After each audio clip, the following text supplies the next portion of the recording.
Hello and welcome. Um, Welcome to the LSE for this online event. My name is Poornima Paidipaty, and I am the LSE Fellow in Inequalities. I'm very pleased to be here to welcome our panel to the LSE today. Let me start by thanking, on behalf of myself and my co-organizer, Mike Savage, all of the people at LSE Events, the International Inequalities Institute, the British Journal of Sociology, and the Department of Sociology who have made this event possible. Particular thanks to Maddie Giles and Nina Lonkar for their tireless work coordinating all of us. We have with us here today Gurminder Bhambra, Professor of Postcolonial and Decolonial Studies at the School of Global Studies at the University of Sussex, Jens Lerche, who is Reader in Agrarian and Labor Studies in the Department of Development Studies at SOAS, LSE alumnus Thomas Piketty, who is Professor at EHESS and the Paris School of Economics, Sanjay Reddy, who is Associate Professor of Economics at the New School for Social Research, Diego Sánchez-Ancochea, who is Professor of the Political Economy of Development at the University of Oxford, and Nora Waitkus, who is Research Officer at the Inequalities Institute at the LSE and also Assistant Professor at Tilburg University. So this event will debate Thomas Piketty's urgent new book, Capital and Ideology, and will feature an interdisciplinary panel who I've just introduced. And this conversation will probe the book's views on race and slavery, the nature of capitalism, the impact of political divides, and the contours of long-term social change.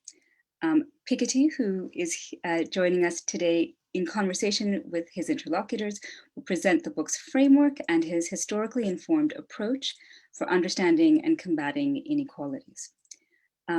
This conversation is just a small slice of a broader conversation and debate that you can see in the latest online issue of the British Journal for Sociology. The link will be in the chat, and the issue features articles from all of our participants today, as well as many other important contributions. If you would like to follow up on anything you hear today, I encourage you to look up the issue and the individual articles, which will be free online and downloadable until the end of the month.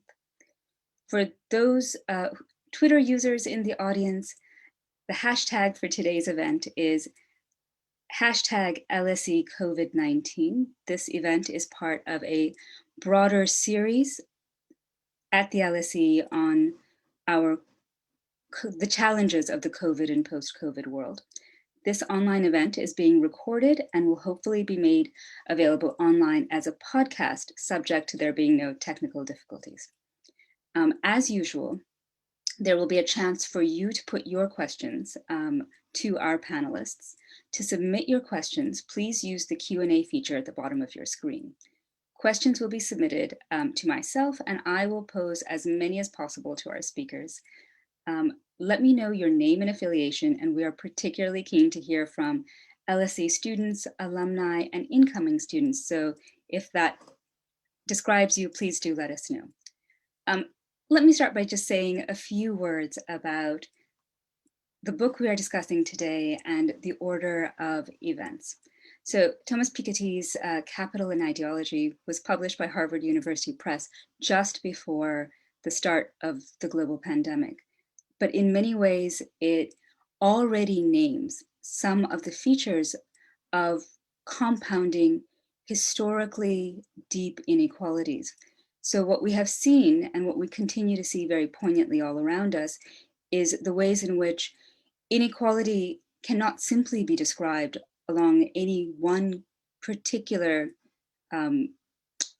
metric or vector, that in fact what we see as this pandemic wreaks havoc and continues to do so, even when we have in many places an impressive vaccine rollout, we continue to see the way in which deep and existing disparities when it comes to race,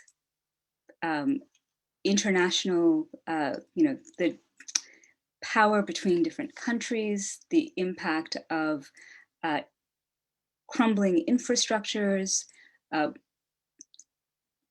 people's ability to address and have some, a direct impact on their political systems, that all of these underlying inequalities have said something about, have shown us where the deepest impacts of the pandemic are, right? And so this book in many ways covers a very long history, looks at a whole series of overlapping both categorical as well as material inequalities, looks at the relationships between those two, but also has one incredibly important message that we should all think about and take away, which is to say that inequalities, whatever they are things that humans make and they remake, that they are not simply driven by forces outside of our control, but they are, in the terms of this book, ideological, which is to say they are shaped by our policies, our politics, and our moral commitments. And we see through this book, which covers hundreds of years of history and multiple locations around the globe, what those moral commitments and politics have looked like, and what they teach us about how we could tackle rising inequality in our world today. So for this moment, it has a lot that we can learn from. Here at the III, at the International Inequalities Institute at the LSE, we take this not simply as a standalone book that has a lot of resonance and important lessons for our moment, but actually we also take it as something that in many ways is paradigmatic of what we are discovering in our own conversations about the nature of inequalities and how to tackle them, which is that it is fundamentally important that we do so in a fashion that is both interdisciplinary and multidisciplinary, that these are challenges that we have to tackle from multiple different vantage points. But we also have to understand vantage points and disciplines that sometimes are not our own. So this conversation is both a conversation about a book, but it is also a conversation that in search of forging new debates and dialogues and methodologies for how to think about the compounding, overlapping nature of both injustice and disparity around the globe. And so we will be both trying to appreciate the lessons of the book, while also trying to think about what are the challenges and limits, both of its approach and our existing approaches for thinking about the overlap between economic inequality and other forms of inequalities that are defined by categories such as race, class, gender, caste, ethnicity, and so forth. How to think about forms of inequality from different parts of the globe and what that would look like to think from perspectives that are different from the perspective we often get, which is centered around a North Atlantic conversation. To think about where our disciplines give us, as scholars, pointed tools for thinking about both the past and the future, and what the limits of our current disciplinary knowledge and training is, and how to think in conversation with each other across those disciplines. So that is the nature of the conversation today. Thank you very much for joining us. Let me tell you a little bit about the format for today's discussion. I will be introducing each of our speakers, who will give very short presentations that speak directly to Capital and Ideology, the book, but they're very short presentations. As I said, I encourage you, if you are interested in the conversation today, to look at the issue in the British Journal of Sociology, which will give you a much broader account of the questions and problems that are raised today. And after each speaker speaks for 5 minutes, Thomas Piketty very generously has offered to engage in a kind of debate with each of his interlocutors. So we will have, I will call each of the speakers in order. We will have Thomas respond one by one. And once we've heard from everybody on our panel, we will take questions from our audience. So I think that is everything that I have for the start of today's event. So I will now turn the floor over to Sanjay Reddy, who again is Associate Professor of Economics at the New School for Social Research. Thank you very much, Nima, and good afternoon or good whatever it is to all of you. I wanted to just thank Professors Paidipaty and Savage for this extraordinary effort of putting together these really comprehensive essays about a book, which is also extremely comprehensive, as Nima said rightly, sweeping in its ambition and its reach, and which is not an easy book to digest, which is perhaps one of the reasons that some of you are here this, today. And indeed, one of the things that I will try to do is to encapsulate what is the argument of the book. I've been given a little longer to speak than others so that I can simply do that at the outset, and then also pose, as others do, a question to Professor Piketty. And of course, enormous thanks to him for this really very impressive work, and also for his being here today. Now, as many of you will have heard also in Nima's initial remarks, in some ways, Piketty's argument marks what we might call the return of grand theory in the human sciences, as it was called by someone else famously 3 decades ago. And in this case, the form of grand theory that he represents and espouses involves not just theory, but also empirics fused at the hip, so to speak, in a way that really makes for a different way of doing social science and of thinking the world. If one were to distinguish between Professor Piketty's first book, not his first book, but the first book that made him a global phenomenon in the field of inequality studies and a household name, and the direct predecessor to the current volume, Capital and Ideology, and this one might note first and foremost, again, something that Nima has already mentioned, the global sweep of the book. And there are, of course, other aspects which I will highlight, but that is certainly a methodological and a substantive marker which distinguishes the two. One is tempted to speak of the young and the old Piketty, but that would be rather saucy in the face of Professor Piketty himself, and I don't think that he's especially old. But one might instead think, instead of speaking of epistemic breaks, of a kind of a widening and a deepening of Professor Piketty's ambition, and perhaps also his own understanding of the problem and his call to us as to how to understand the problem. As Nima also pointed out, in some ways he's a man of the moment, insofar as he's speaking of multiple and interconnected disparities on a world scale, even as social and political movements draw those to our attention. Now, very quickly, I will run through, or attempt to run through, 6 elements, 6 propositions, which I think together make up the argument of Professor Piketty's book, and he will correct me if I'm wrong in trying to reduce his 1,000+ pages to these 6 elements. But it was my own effort, which you can read in more detail in the text on the British Journal of Sociology webpage, which is right now available freely to all, what those 6 elements are. But I will, again, very quickly run through them.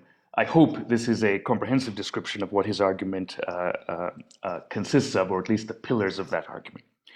The first is the proposition that we might refer to as ternary societies.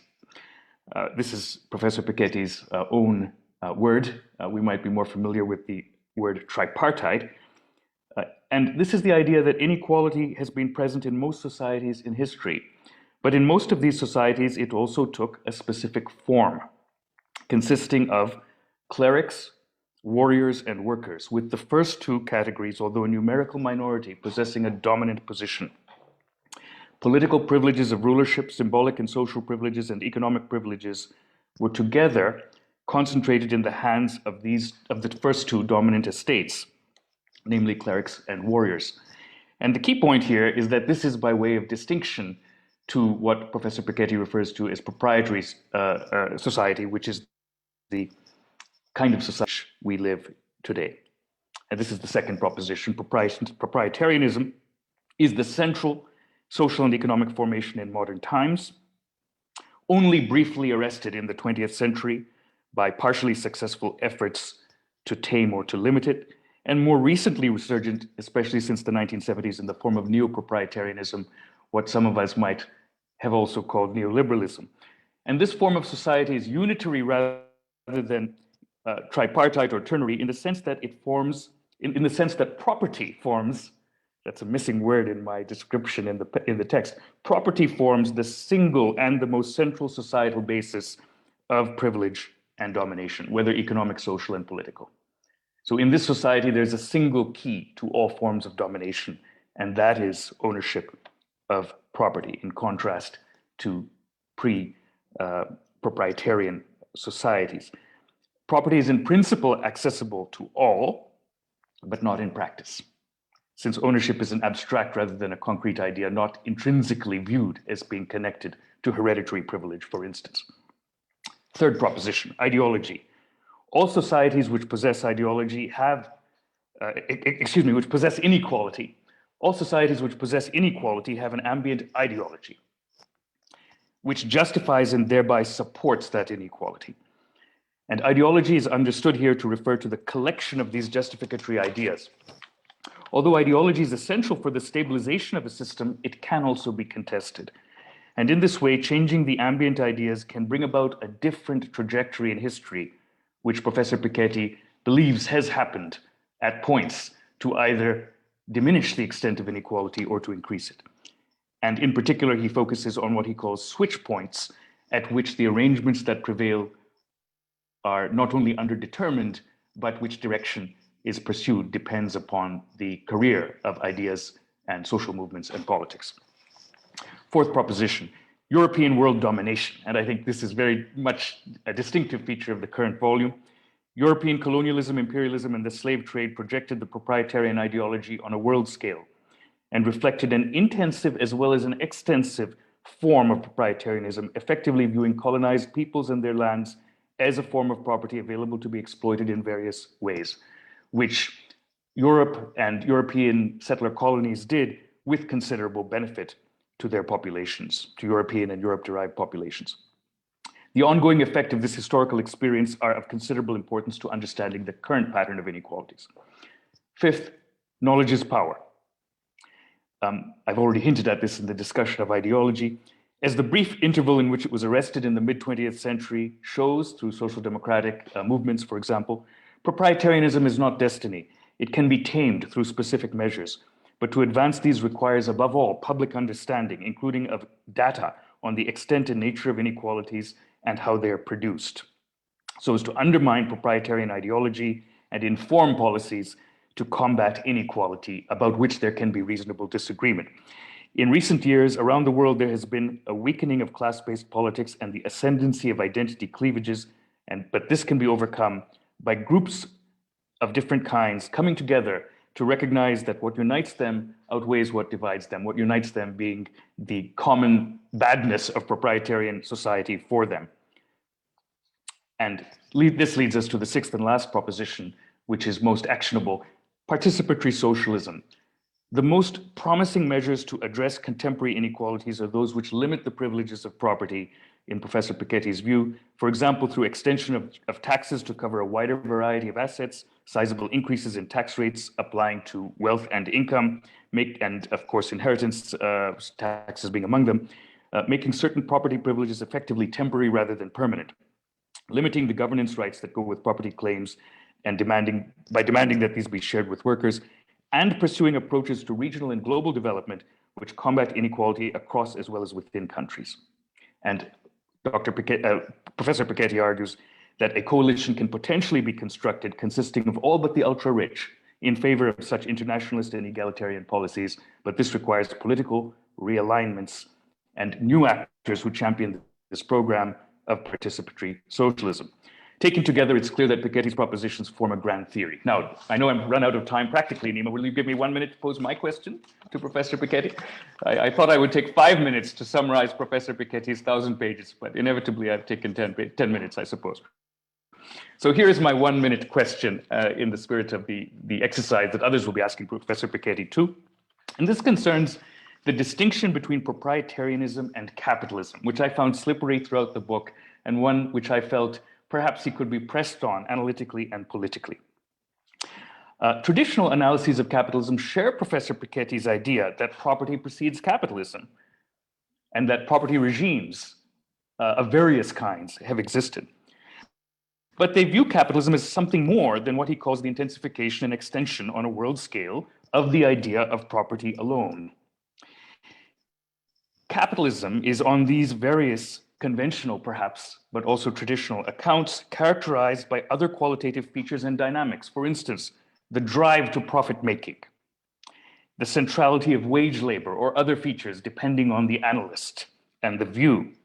But in one or another way, there are particular qualitative features going beyond the widening and the deepening of property itself, which characterize capitalism. And this matters, not just to analysis, but to prescription in various ways, because, and here I will end with these very three minor examples, what forms of resistance may be expected to transformational action, what conditions may ease a transition to more equal conditions. In the first case, I think, for instance, of political resistance. In the second case, of profit-boosting egalitarian measures as opposed to those which are profit-reducing.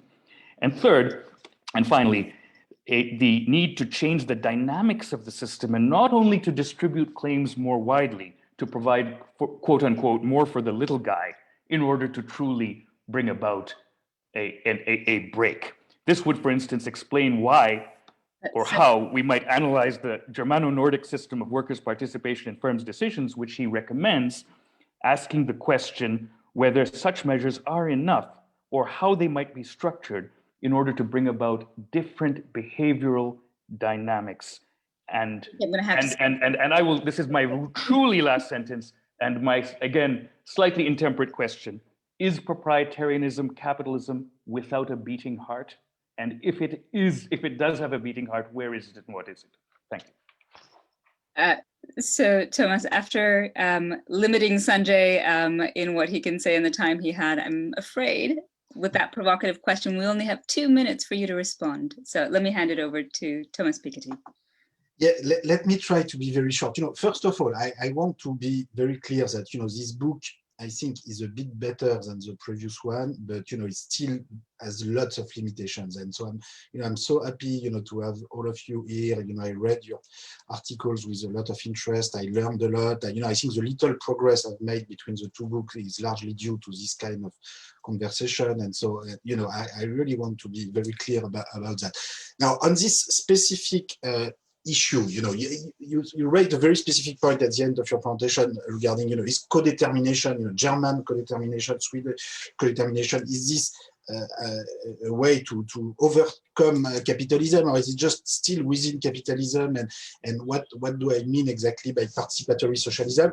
Let me make clear that, I make a specific proposal to try to go much beyond co-determination. So co-determination, in its strongest form, you have 50% of voting rights for worker representative on the board of large corporation in Germany. This was instituted in 1952.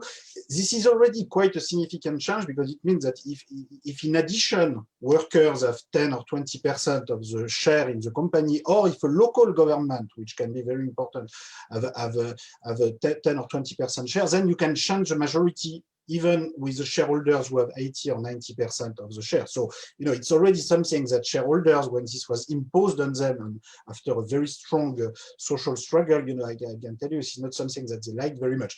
Now, what I'm aiding to is to generalize this to smaller companies, and most importantly, to add to this a strong ceiling on the maximum number of voting rights that a single shareholder can have within the 50% of voting rights going to shareholders. So it could be at most 10%, in companies over 100 workers, whatever.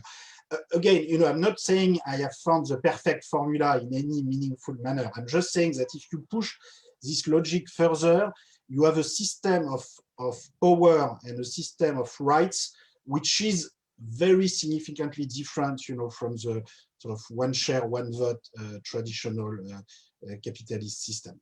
There will be a lot more to say, but I'm going to stop there so that we have more time. That there for now. Thank you very much. We're going to move on to our next panelist, Gurminder Bhambra, who is professor of post-colonial and decolonial studies in the School of Global Studies at the University of Sussex. Great. Thanks so much for inviting me to be part of this panel and to engage with this really significant book. I mean, one of the key issues that I'd like to highlight is the way in which Professor Piketty, similar to many scholars, organizes his historical comparative analysis in terms of inequality within nations. For example, within India or Britain, within Haiti or France. And yet the European nations he's discussing were rarely nations over the longue durée. Rather, they were imperial formations constituted by a colonizing state and the territories and populations that were incorporated. As such, I suggest that without an adequate engagement with global colonial entanglements, it's just not possible to put forward a credible or sustainable future alternative to current inequalities. And this is one of the key aims of the book, to think about the ways in which historical patterns of inequality have contributed to contemporary inequalities. Now, I'll just briefly present one example here, that of the British Empire, to illustrate my concerns. In the paper, in the special issue, I do also discuss the French Empire. Now, while claiming to address the historical context of contemporary economic inequalities, Professor Piketty's primary concern with regard to India, as outlined in the book, is the caste system. This is despite him acknowledging that there exists an abundance of evidence that, quote, shows that colonies were organized primarily for the benefit of the colonizers and the metropole.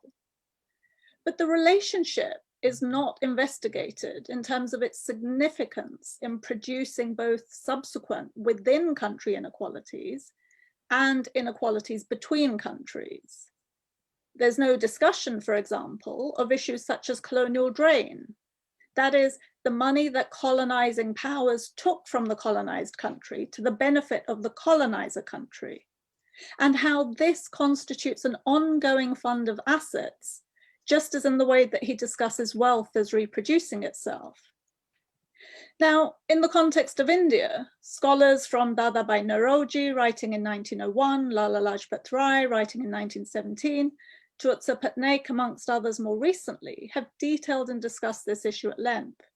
And indeed, Jason Hickel recently popularized Utsa Patnaik's work on this, drawing attention to her claim, which is based on an analysis of 2 centuries of data on tax and trade, that according to a conservative estimate, Britain drained a total of around $45 trillion from India during the period from the Battle of Plassey in 1757 to the outbreak of the Second World War. Now, while Professor Piketty acknowledges that 2 centuries of colonial rule disrupted the previous developmental logic of India, nowhere is there any mention of what colonization, and specifically the wealth extracted from colonial processes, did to the developmental logic of Britain. Britain is presented independently of the colonial relation as a proprietarian regime, not as a colonial regime across its history.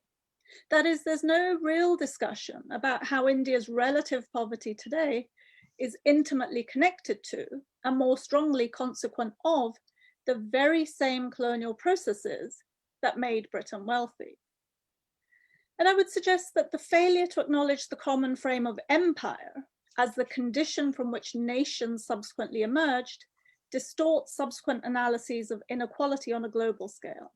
Because by only comparing nations in the present and assessing the inequalities between them as consequent of their internal inequality regimes, is to misunderstand the processes that have generated inequality globally. A historical and transnational project examining the processes through which contemporary forms of inequality have come to configure the world would require a more adequate understanding of the connected histories that have produced these inequalities as a consequence of processes of colonization and slavery. It would also require us to understand that the current dominance of the political form of the nation cannot simply be read back historically. So the question that I have is, does it make sense to compare the economies of Britain and India over the longue durée, when for the 2 centuries prior to 1947, the wealth of India was siphoned off to the benefit of the British economy? And in the light of this, is it enough to argue for a wealth on tax as simply an issue of redistribution in the present, without also addressing the necessity of historical reparations? Brilliant. Perfectly on time. I will pass it over to Thomas. Yes, thanks, Gurminder. Well, I'm sorry if you didn't see the part of the book on this, which certainly could be stronger. But there is actually quite a lot in the book about reparation and about colonial drain. And in fact, I try to quantify the colonial drain in a way which, to my knowledge, has never been done before. Just let me take you two examples. When I look at British and French wealth in the 19th century and until World War I, I stress very strongly that, for instance, in the case of Britain, 1/3 of everything British own in 1913, they own it in the rest of the world. So they own the rest of the world through, of course, colonial empires, military domination. And if you look at top wealth holders, you have a section in high wealth portfolio in Paris in 1912. It's more than 40% of high wealth portfolios that are made of assets all over the world. And I show that the inflow of wealth into France at the time coming from the rest of the world, from capital income coming from the rest of the world, is equivalent to the total manufacturing output of the entire northeast of France, which is the most industrialized region of France. So I do have this explicit estimate in the book, which I think are clear enough about the colonial drain. And another example I want to mention regarding reparation, which to my knowledge had never been done before, is for all the analyses of post-slavery financial compensation to slave owners, which played a very big role in British capitalism, and so this is colonial drain not only coming from India but from former slave islands of Britain. And I also have a strong section on the case of Haiti with France, where I argue that France, the French state should reimburse, say at least 30 billion euro today, which would be the equivalent of the 300% of Haiti's national income in 1825 that was imposed on Haiti in order to reimburse French slave owners for their loss of property in 1825. And the analysis of the transfer that were actually made by Haiti to France throughout the 19th century and until the mid-20th century. I mean, this was already known before, but the quantitative analysis of this transfer, to my knowledge, had never been done before. So, there's always more to do in this direction, but, I certainly, the book does include substantial part exactly in this very direction. So I think in each of these conversations, we are picking up some fantastic probing questions that we are going to have to continue to carry with us as we move through the conversation. And I'm going to move then to our next participant. Sorry, my screen is playing up on me. But so we have with us next Diego Sánchez-Ancochea, who is the professor of the political economy of development from the University of Oxford. Thank you so much, Nima, and also to Mike, not just for the invitation today, but for the invitation to participate in the special issue. It's actually fantastic and so much fun to be, even if it's online. And thank you to Thomas for writing such a splendid book, but also for the generosity of being here, having the conversation with us. So let me say from the beginning that I think Capitalism and Ideology, following on the previous book, it's a fantastic book for many, many reasons, including the fact that it takes multidisciplinarity seriously, and it goes well beyond what mainstream economists tend to be. It's also great, and it's also a big difference, and I think that's partly why Thomas said it's a better book, because it actually covers much more ground geographically, recognizing that we need to go beyond the OECD countries, Europe and the US, in thinking about the problem of inequality. So that's my starting point and one of the messages. But actually, what I want to push a little bit is in this role of ideology as key and convincing, and also on thinking a little bit more about what are the lessons that come if we take the Global South seriously. And in particular, in my work and in the essay, I think about Latin America and what Latin America can bring in terms of those discussions. So why do I think ideology is not enough and we need to remain thinking about power as extremely important? So in the essay, I discussed two different issues. The one had to do about the relationship between political and economic power, both at the national but also at the international level, something that structuralist economics has shown repeatedly. But here I want to focus on the second of the issues, which has to do with the role of authoritarian regimes, dictatorships, in how we think about inequality and whether this is primarily an ideological or a problem of power. So it's interesting that while Capital and Ideology has a fantastic discussion of democracy in Europe, about the problems of social democracy, it actually, I think, does not mention dictatorships of authoritarian regimes almost once. In fact, in the index at least, that the two words that do not appear at all. Yes, it's actually hard to understand inequality in many parts of the world if we don't think about not just authoritarian regimes, but the threat of authoritarian regimes creates to democracy and creates to the process of development.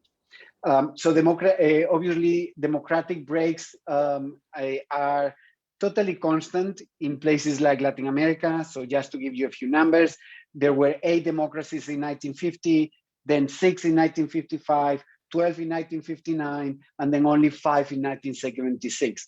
And again, this is not an accident, but this is the weakness of democracy, in my view.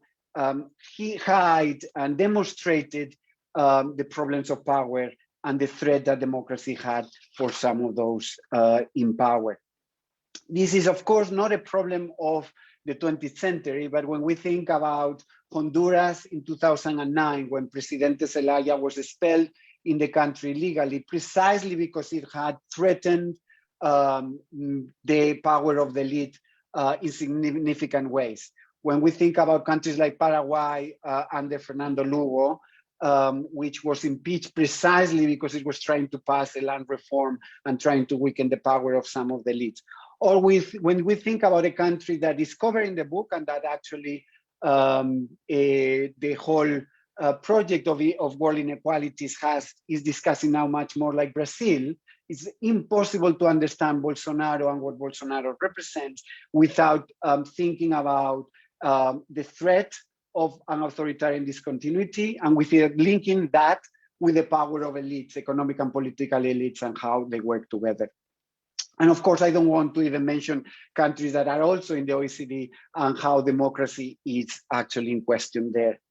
And the issue and the reason I bring this is not only because I would invite Thomas to think in the next book about what it means, the relationship between democracy and authoritarian regimes, but also because it tells us that power is at the end what constrains many of the projects for the reduction of inequality. There has been ideas and ideologies that were anti-inequality in Latin America for a long time. In fact, one could argue that the region has led that process. But the problem is that anytime those ideologies have actually banged into power, different types of powers have actually, and different people with power, have actually used all their mechanisms to actually stop that. And therefore, I think thinking about the power of ideology without thinking about the underlying elements that Marx would put on the table to how we are going to put that ideology into play will be quite dangerous. Thank you so much. Thomas, we'll hand it over to you. Thank you, Diego. Well, first of all, let me say very clearly that among the many limitations that there are in this book, Latin America is probably one of the less well-covered region. That's lack of my knowledge, lack of the research I am aware of.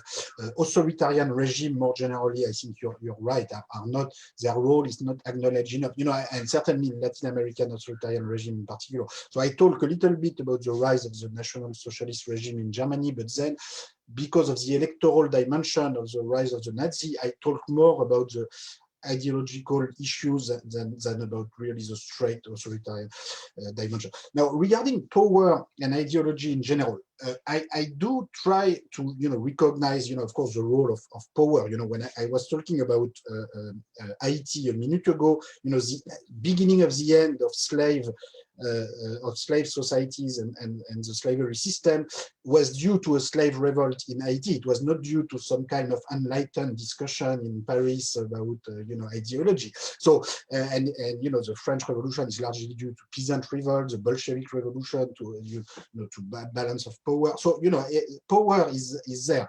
But what I'm trying to stress in the book is that power in itself does not define, what's going to happen after the seizure of power. And in the case of the Bolshevik Revolution, the balance of power allowed to overthrow the Tsarist regime, but in the end, the set of institutions that was put in place to replace it ended up, at the end of the 20th century to be one of the main force reinforcing, the rise of hypercapitalism and the fact that Russia, after having abolished entirely private property, became the world capital of tax haven and oligarchs and financial opacity. So this is where ideology and ideas about the institutions you put in place after the balance of power has allowed you to take power is still pretty important.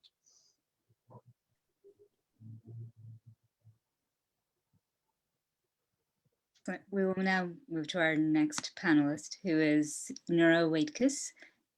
Nora is a research officer at the International Inequalities Institute at the LSE and assistant professor at Tilburg University.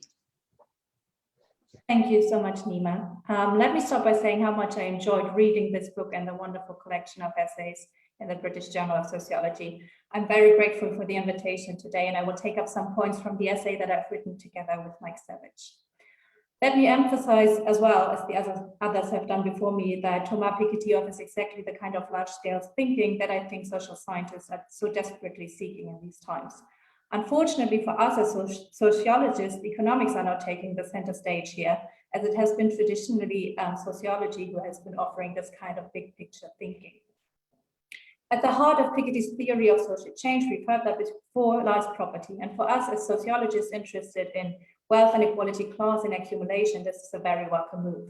The advantage that we see in putting wealth at the center of social change is that it allows us to move beyond methodological individualism and investigate inequalities within and across multiple entities, such as household, kinship groups, countries, regions, transnationally within countries, etc. Also, to make use of wealth and property as the driving force of social change enables precisely this kind of longue durée perspective that is required for a big theory. However, it seems to me that there's at least one pitfall. Thomas Piketty seems to understand social change, and correct me if I'm wrong here, as a cyclical process in which property becomes ever more concentrated, for example, through the expansion of property rights or the dismantling of policies that prevent such a concentration, which is then often followed by societal attempts to reduce it. However, we are not provided with a search for an explanation or a mechanism for how this kind of social change comes actually about. And of course, ideologies and ideational shifts come in handy to support, legitimize, or delegitimize each proprietarian regime and shall provide this kind of explanation. However, the same, in a sense, applies here as well, because it remains unclear what the mechanisms are through which ideologies become dominant and weakened. Due to this lack of theoretical underpinning of social change, the book is not really able to answer questions under what conditions certain levels of inequality actually become unsustainable or, in contrast, remain sustainable. So what follows from this, in our view, is the question whether we can imagine some kind of wealth inequality threshold or equilibrium beyond which the level of inequality becomes unsustainable. This does not necessarily mean that there's a specific level of inequality that automatically manifests itself then in the form of a revolution, the rise of socialism, or something else, but we can develop at least theoretically an understanding of the empirical and normative limits to wealth and inequality, for example, in the form of limitarianism, as it is discussed currently in political philosophy. While I'm certainly not asking now for a full-fledged theory to be ready in the next 5 minutes, these observations I think require all of us as social scientists to think about the limits to wealth accumulation and inequality more generally. And I think the book is a great invitation to do exactly this. The second point I would like to raise is much more call for extension than criticism. What follows from what I said earlier is that the role of ideologies remains somewhat elusive in Thomas Piketty's account of social change, and this can be problematic as ideologies obviously can vary across time, place, and dimensional stratification. For example, countries such as Sweden and Norway today have very high levels of wealth inequality, but are perceived as egalitarian and so on.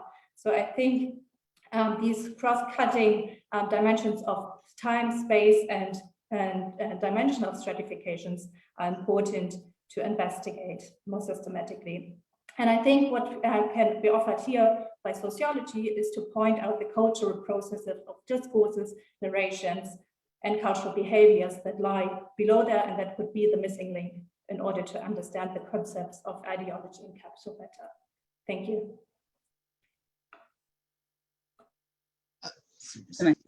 Thank you, Nora.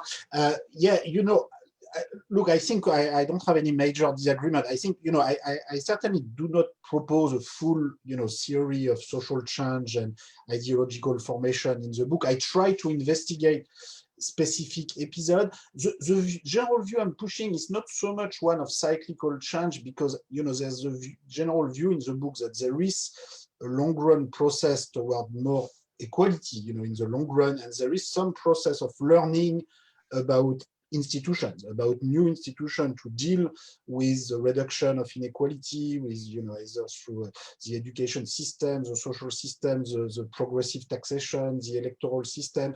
And, you know, sometimes, you know, there are some new institutions that were supposed to bring more equality and more emancipation, which were a disaster, which of course puts some setback in on this long run transformation. But there is very much in the book, you know, this view about a sort of long run collective learning about institution, which happens through struggles, you know, happens through social struggles, political mobilization, and, you know, including revolts, revolution, and this will continue like this. But again, you know, at the time of giving some concrete institutional form to the new political order and regime after this, you know, this transition happen and balance of power allows to shift the equilibrium in another direction.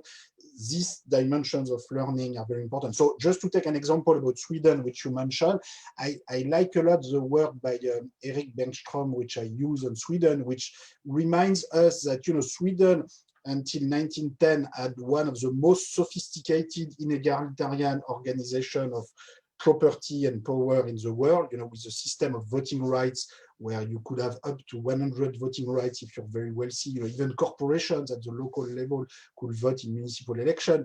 And then the state capacity of Sweden and state power in Sweden was put to the service of a completely different political project after 1932. And today, as Erik Bengström argues, you know, maybe there is a lack of institutional memory about, say, the role of progressive taxation of inheritance to prevent, you know, the rise of inequality in the long run. And there is sometimes an insistence of culture, you know, as if it was the Swedish culture which prevent inequality from returning to the initial level, which can be quite dangerous, because institutions in the end is you know, what have made Sweden more equal rather than culture or, you know, whatever civilizational tradition, and in the same manner, you know, new institution or lack of certain institution can make inequality increase again. So I you know, this is this kind of imperfect recall, imperfect memory, but long run positive learning process, which is sort of at the core of the you know, the analysis of social change, which I am trying to develop.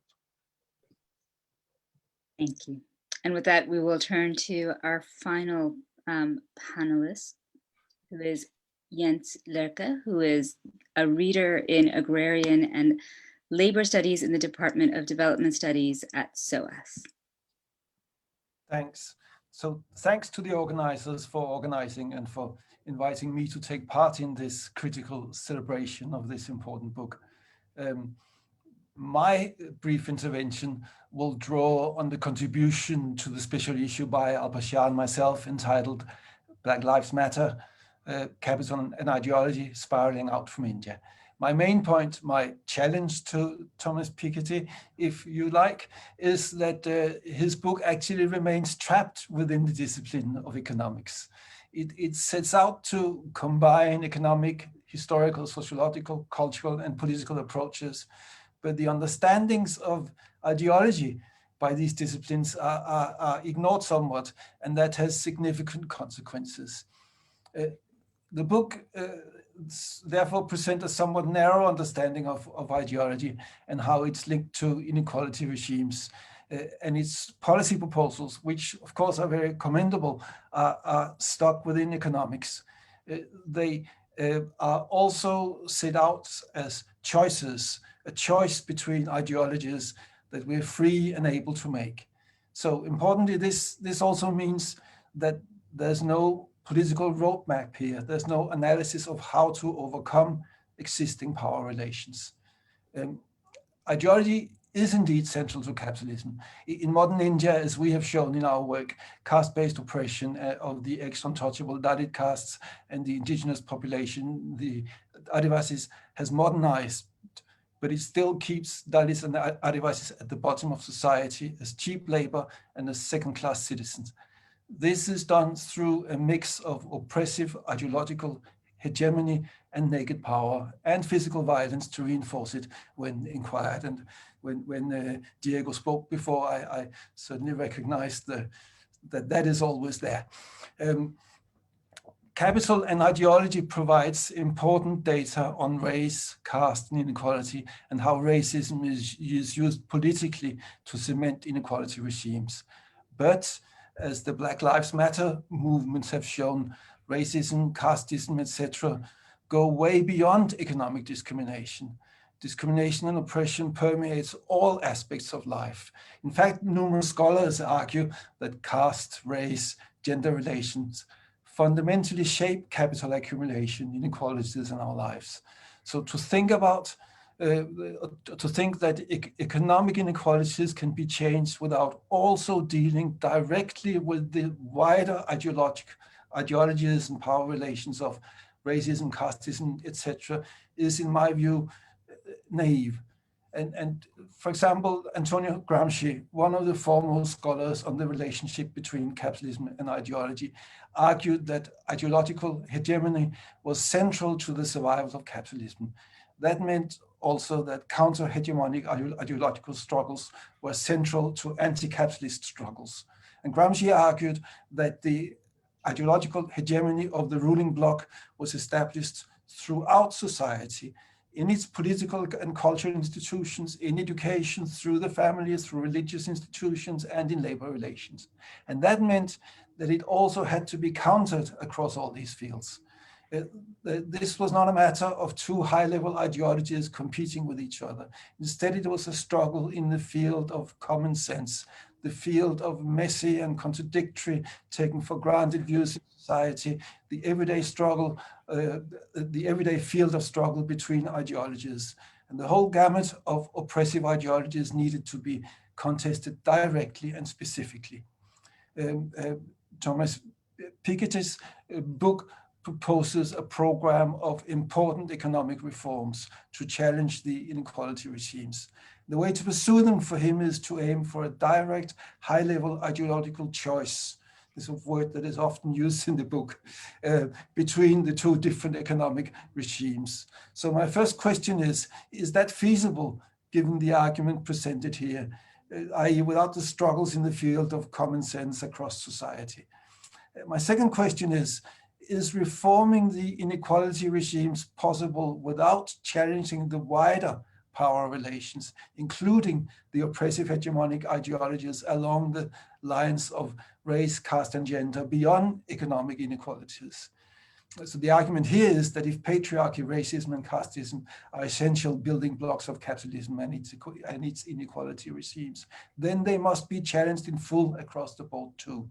Otherwise, any egalitarian solution will be built on sand, if it can be built at all. And this is not something the book engages much with. Finally, it is clearly a conscious choice that capital and ideology does not engage much with scholarship from the wider social sciences on the relationship between capitalism and ideology. There are plenty sociologists working in this field historically as well that are not in there. Gramsci is not mentioned, just to take one. And same on racism, casteism, and gender-based oppression. So my third question is, why? Can we, I think we're just out of time. It's just the why question there. Why this choice? Why choose not to do that? Thank you. Excellent. Thomas. Oh, yeah. So let me start with this question, Jens. I mean, I don't know. There's no choice here. You know, just please put it on my ignorance. You know, you should. You know, I just not really. You know, the limitations of my reading, the limitation of my knowledge, you know, are enormous. You know, I'm trying to make progress, but you know, please help me. So you know, send me.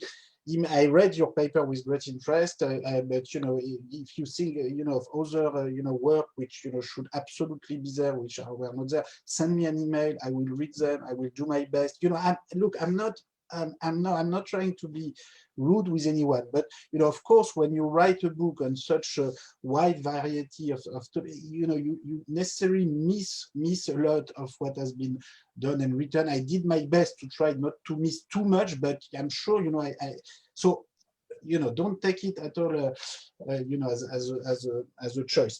Now, is ideology a choice? Well, not quite. You know, of course, people express social interest and express conflicting social interests through their ideology. So so it's not just you get up a morning and you pick an ideology.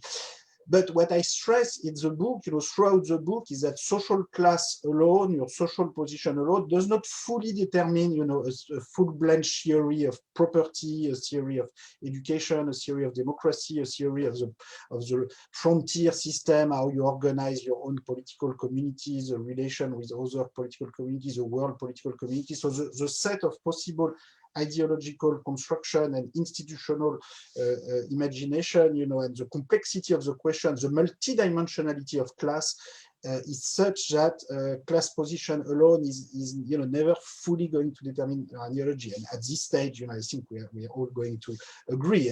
So in the specific case of India, you know, I think your work and the work you refer to in your article on the you know, sort of grassroots movement and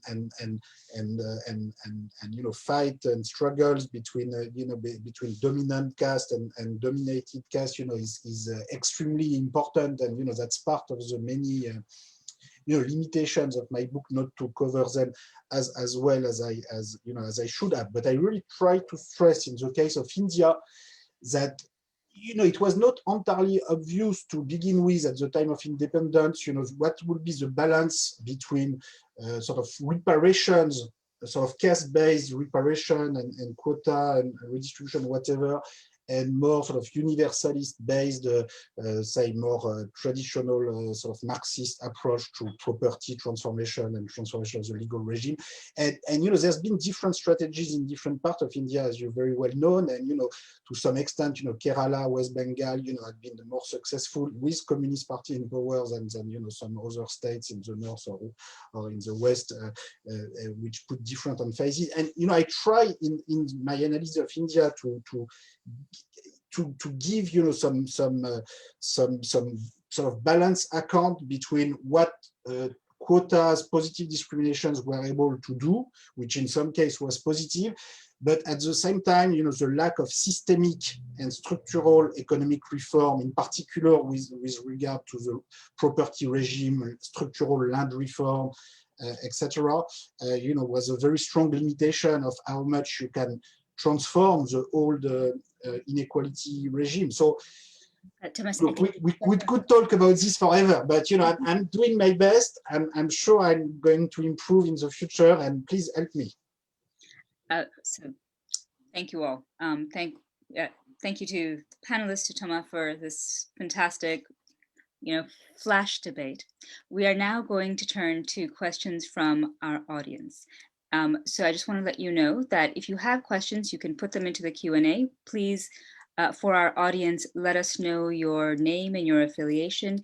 There are more questions, obviously, than we can get to today, but the questions we're getting are really fantastic and show how widely read this book is and how much it engages with. So the questions we're getting so far are really fantastic. The questions are largely directed at Thomas Piketty, but if others want to jump in on, everyone on the panel, please do. So for those on the panel, if you could just put your hand up if you would like to respond to the questions as I read them out, I'll be sure to come and call on you.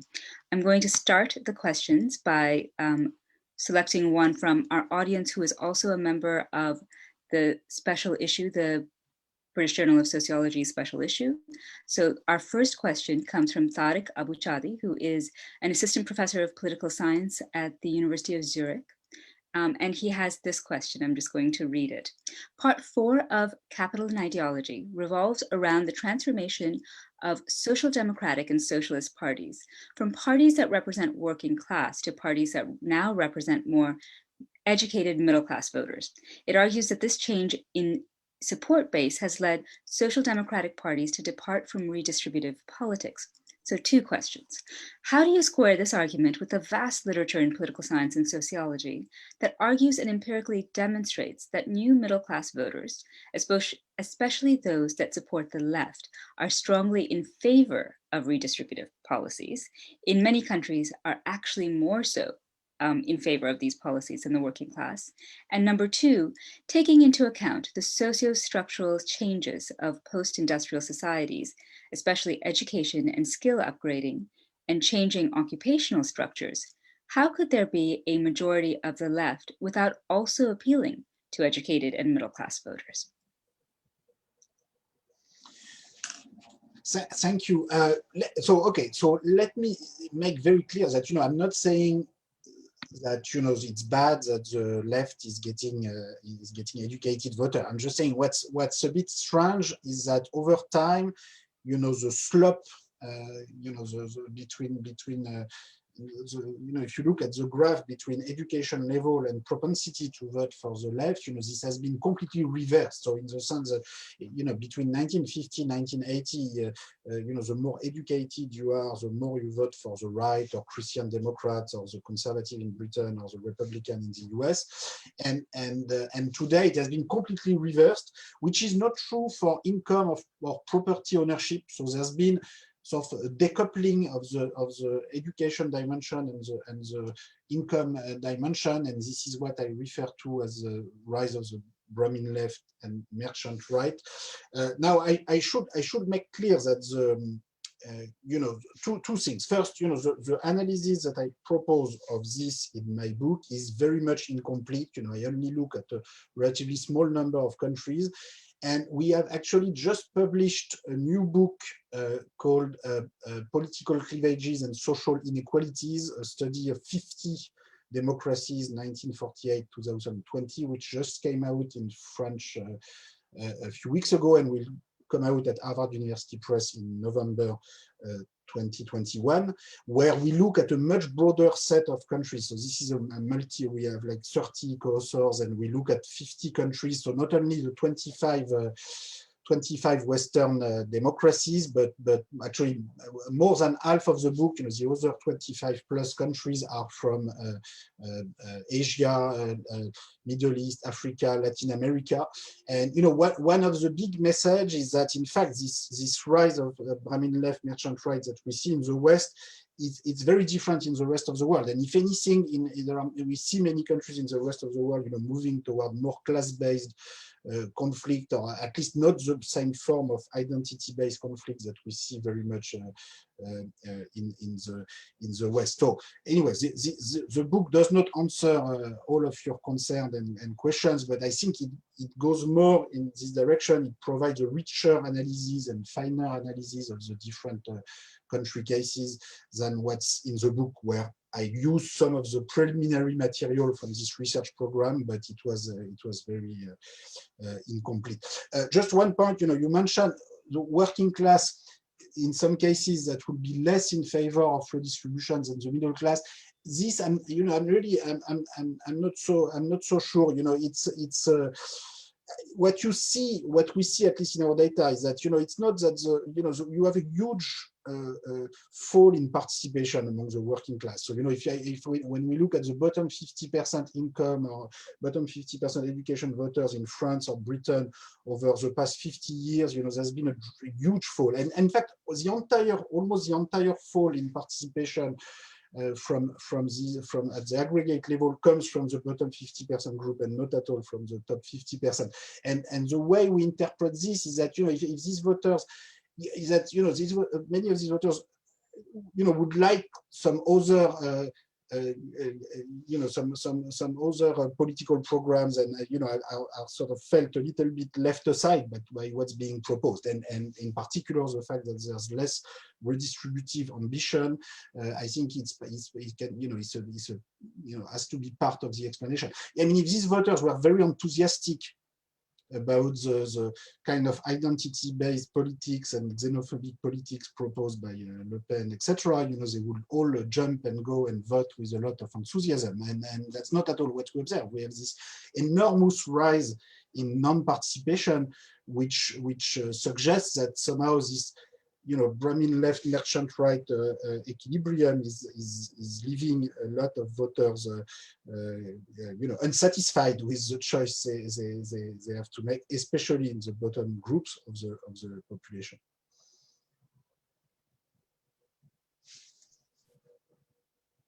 Excellent. So we're now going to move on to more questions from our audience. And I've kind of, stop the debate at various points just in the interest of hearing from everybody. But I will try and leave in a little bit of time at the very end of today's conversation for those on the panel who want to come back and say a little bit more or have a final thought before we end for the day. But moving on to more questions from our audience. The first one comes from Juan Costin, who is an alumnus, who asks, like Rawls, Professor Piketty's framework for equality appears to be confined to national borders, or in his case, the EU.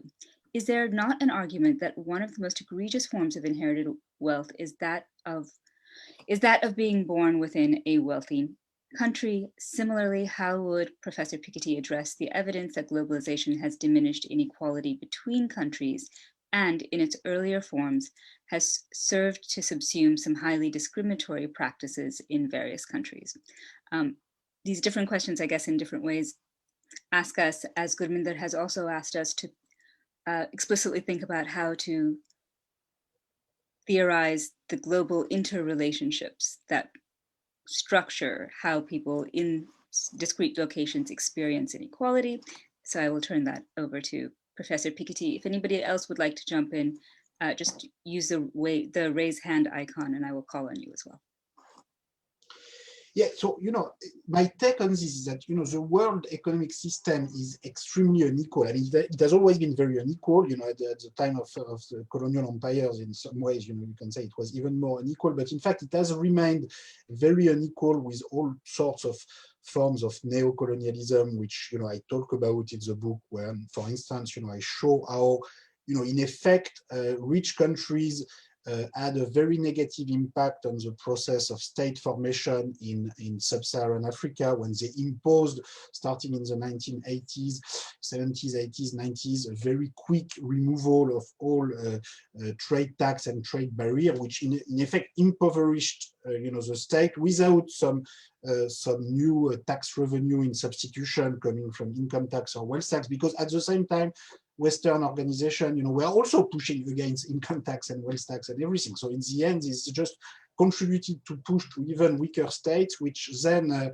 rich countries, pretend they compensate through their non-governmental organization, etc., but which is, in fact, unfortunately, just another way to get around local state building, and I think is quite negative in the long run. So, today, what are the solution? I mentioned the issue of reparation in some case like France and Haiti, but beyond that, I think the real issue is when we talk today about changing the international economic system, and for instance, fixing the tax system.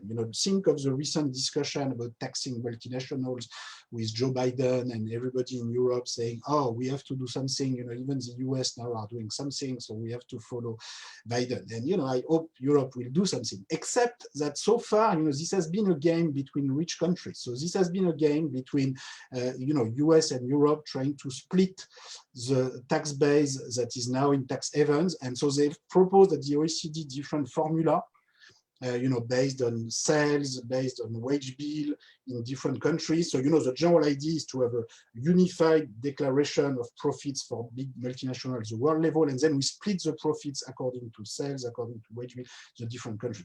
I don't know whether this will happen, but so far at OECD discussions, this is the best that can happen.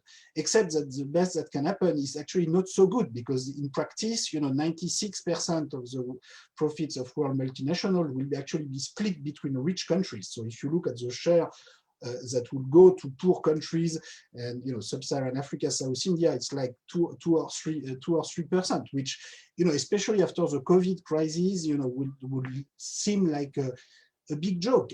And so what's the solution in this case? Well, I think the only way to I think poor countries and citizens of the world living in poor countries should not receive aid controlled by rich countries. They should have a right to part of the tax revenue paid by the most powerful multinationals, billionaires, the most powerful economic actors of the world, for one simple reason, which is that there will be no prosperity without the world system of division of labor, exploitation of natural resources, exploitation of labor that has been in place for the past 3 or 4 centuries. So there's no, the idea of a purely private wealth that is sort of deserved by a particular country or a particular individual in a particular country makes no sense at all. So in the case of multinational taxation, the only way to get a decent share to poor countries will be to allocate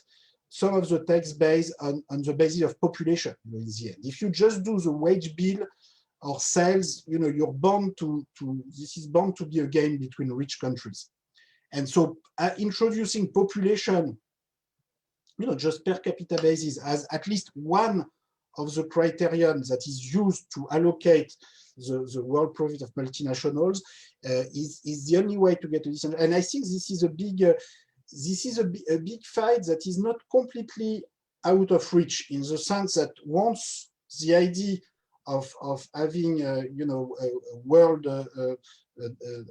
declaration of profits for multinational and using some other criteria and profits to reallocate the tax base to different countries, once this logic is on the table, and it is now on the table and almost accepted by US and Europe, why you stop with sales or wage bill? Why not population? Because wage bills, the problem is that multinationals which operate in certain countries, they typically have other firms around them which work for their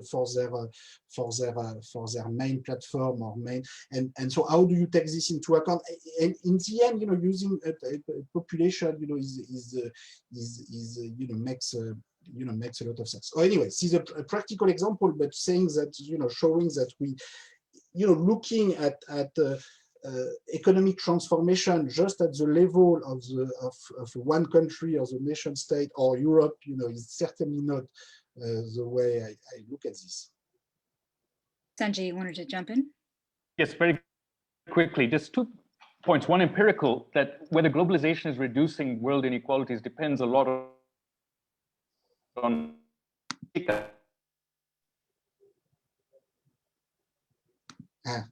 we've lost Poornima in relative terms.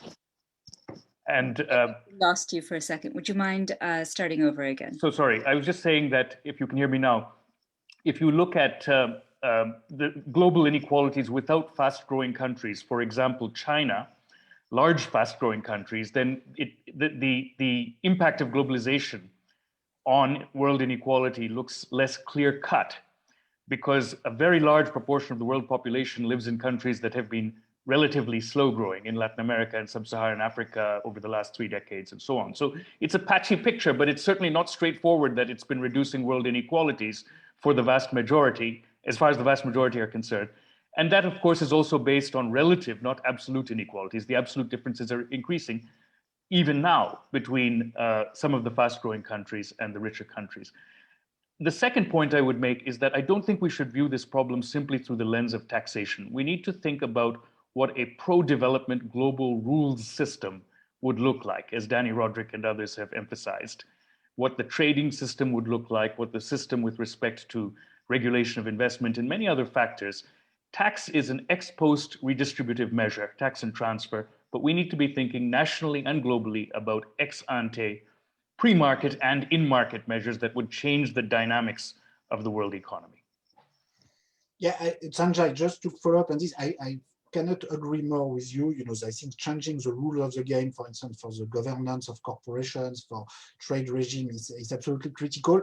But don't forget that, you know, the main impact of progressive taxation historically has been on pre-tax rather than after tax. So in other words, you know, when you put 90% tax rate at the top, you just kill any possibility for anyone to be paid above a certain level. When you do that for inheritance and for wealth, you know, again, that's going to have a huge impact on pre-tax next generation or right away if you do it on an annual basis.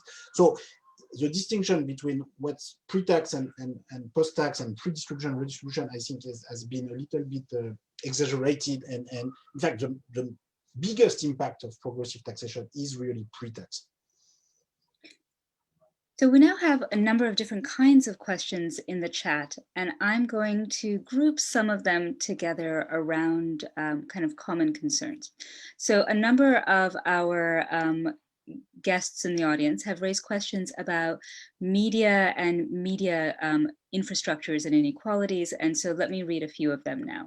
The first one comes from Kailash Kaushik, who is an LSE alumni and assistant professor of media studies at Christ University, Bangalore in India.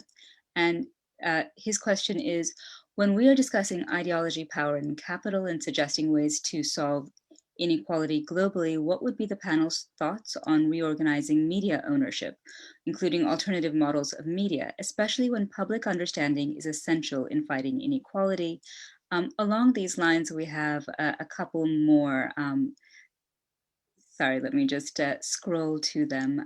One comes from Kate Meager, who is in international development at the LSE, to Thomas Piketty or any others. Given the ways in which ideology and power are hidden in data regimes, in ideologies of data objectivity, mounting evidence of algorithmic bias, the concealed power of the groups who shape data regimes, is engagement with data part of the solution or part of the problem in intensifying inequality in contemporary capitalism? That is a data question as opposed to a media question, but they overlap at some point. And then one more from Joshua Lustus, who is an assistant professor of statistics at the LSE.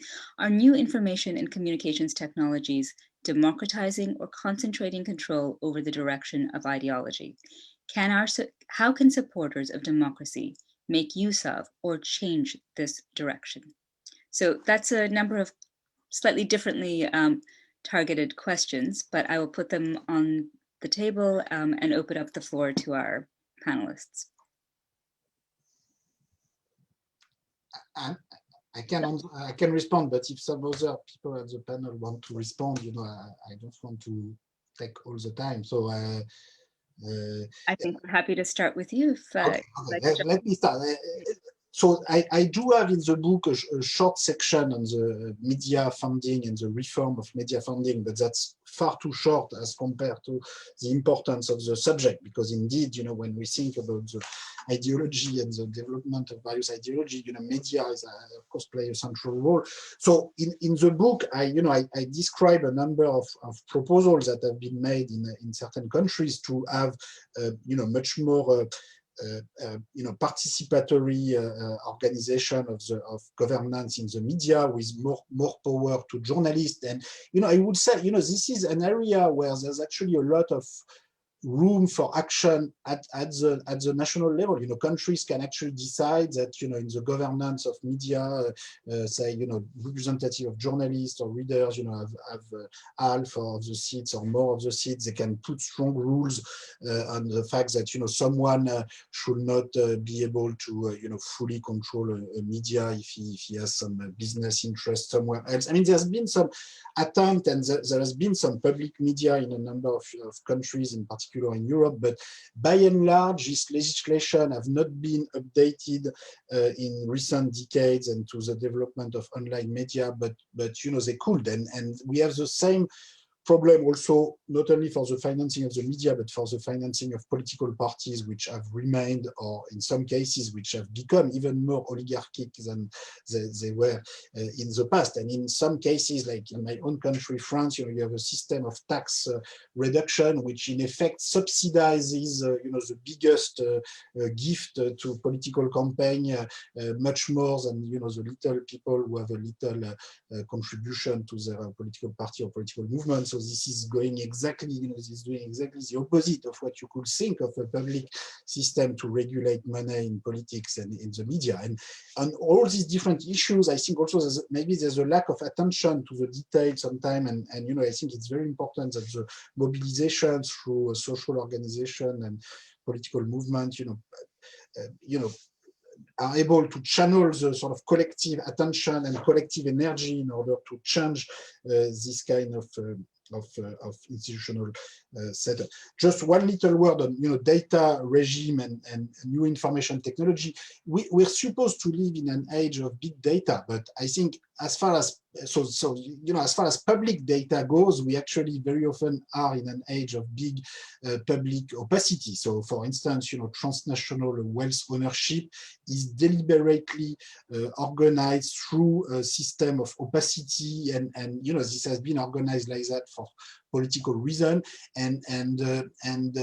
so age of big data, that's for the big data monopolies are given the right and are left with the possibility to collect everything they want on us and do whatever they want on us. But when it comes to using information technology for public purposes and public transparency, in some cases there's actually, I've seen some deterioration of the data that we have in order to follow wealth and to measure wealth over time, in recent decades, with the rise of flat tax system for capital income, with the disappearance of inheritance tax, with the capital flows with no automatic transmission of information, and all these evolutions, have actually led to a deterioration of the data system and public data system, which is really quite paradoxical given the evolution of the technology. So the bottom line is it's all political. The technology, it depends what we do collectively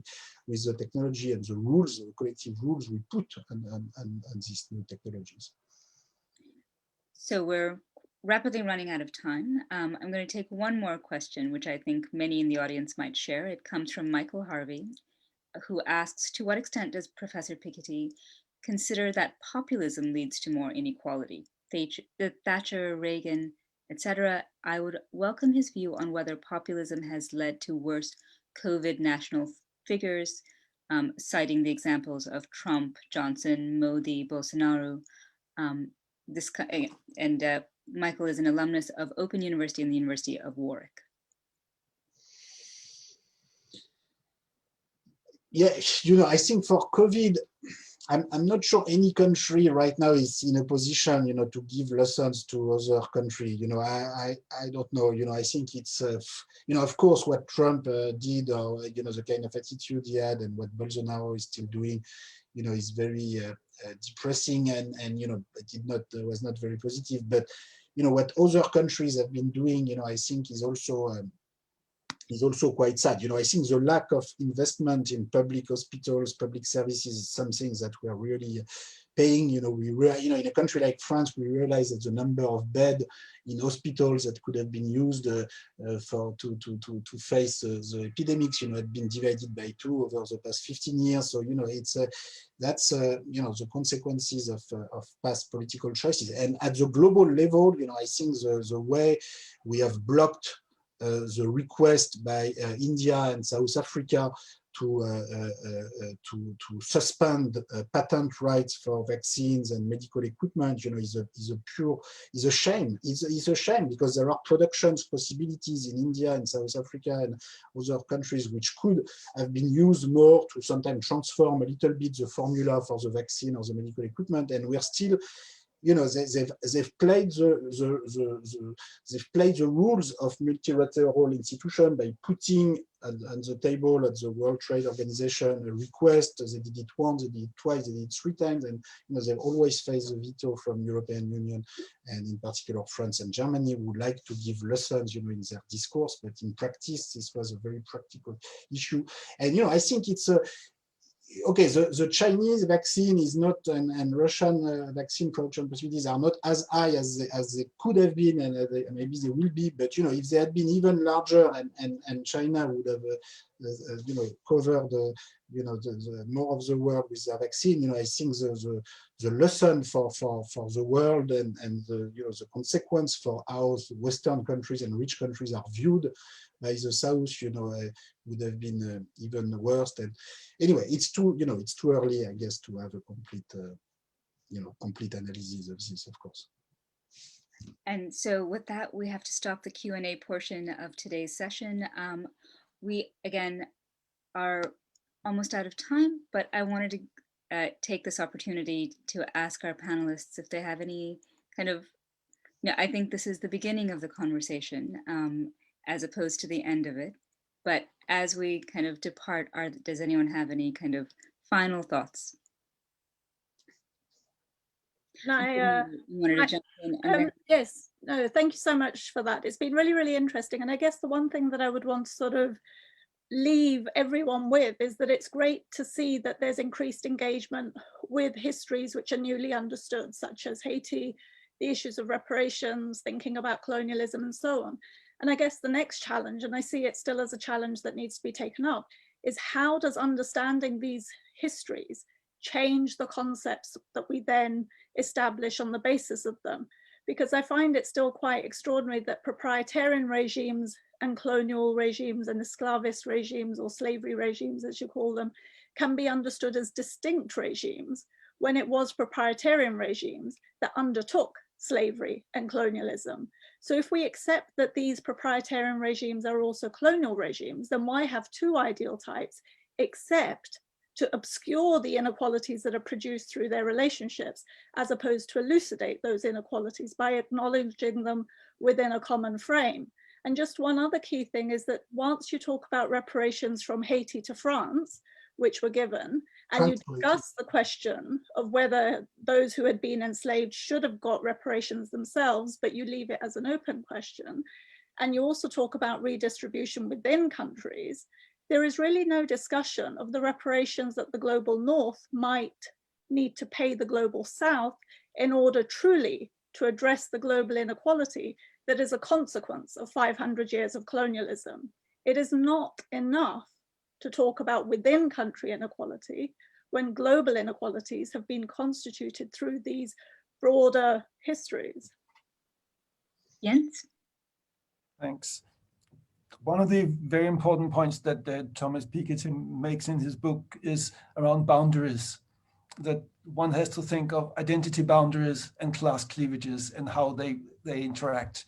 And I would plea for more attention to be brought to that, how such boundaries, how such identities are a central part of the economy, but also goes way beyond the economy.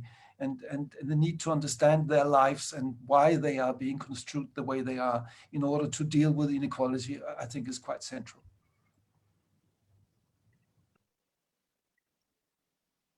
Thomas, I see you nodding. Did you have any final words for us?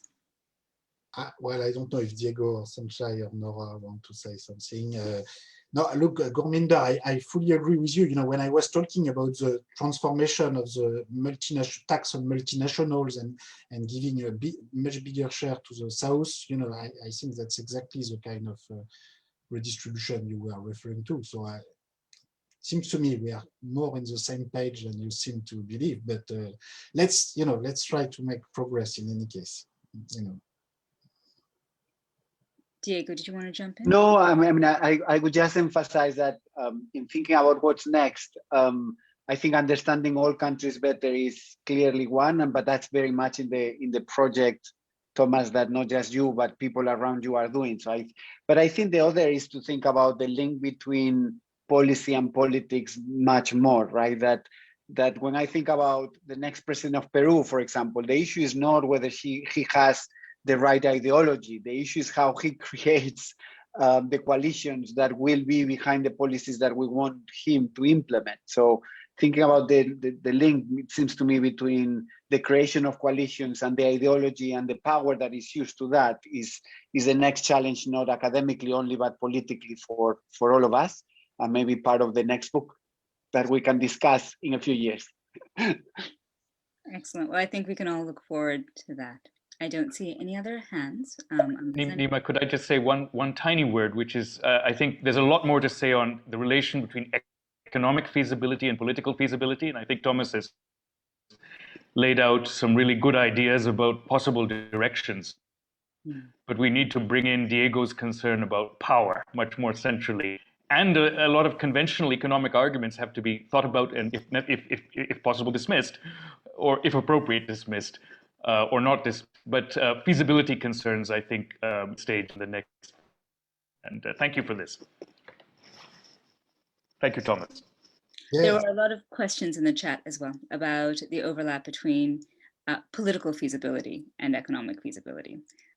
So with that, I want to both thank all of our panelists, but thank you who've all joined us today on behalf of my colleagues at the British Journal of Sociology, the III, and LSE events for being a part of this conversation. And you can find out more by going to the British Journal of Sociology website. Thank you again for joining us at such a busy time. Thanks, Nima. Thanks, everybody.